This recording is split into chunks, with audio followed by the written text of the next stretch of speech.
Et vous remarquerez que dans le Coran, bien souvent, quand Dieu veut nous inciter à dépenser de notre argent pour plaire à Dieu, il prend l'image de la graine qui est plantée dans le sol ou de la terre généreuse qui donne beaucoup d'herbes et de plantes. Et je vais vous citer un exemple, je pense que vous le connaissez. Mathalul ladhina yunfiquna amwalahum fi sabilillah.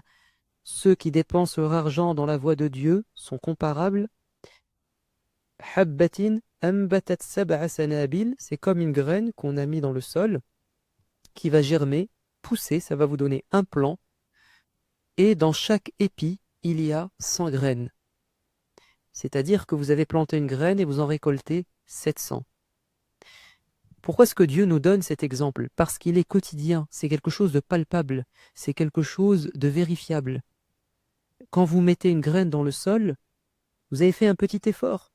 Après, vous êtes parti dormir. Qu'est-ce qui s'est passé pendant tous ces mois, avant que la graine ne se transforme en 700 graines?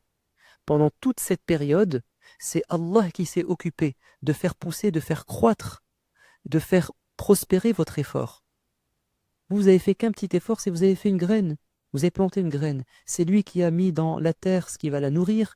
C'est lui qui va la faire germer. Faliqul habbi wan nawa. C'est lui qui fend le noyau et la graine.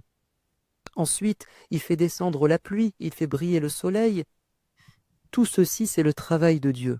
Toi, ton travail, c'est d'être sincère, d'y mettre des bonnes intentions, d'avoir un projet, de planter une graine, de faire une sadaqa, et tu en récolteras le centuple, voire même 700 fois plus, ici-bas et dans l'au-delà.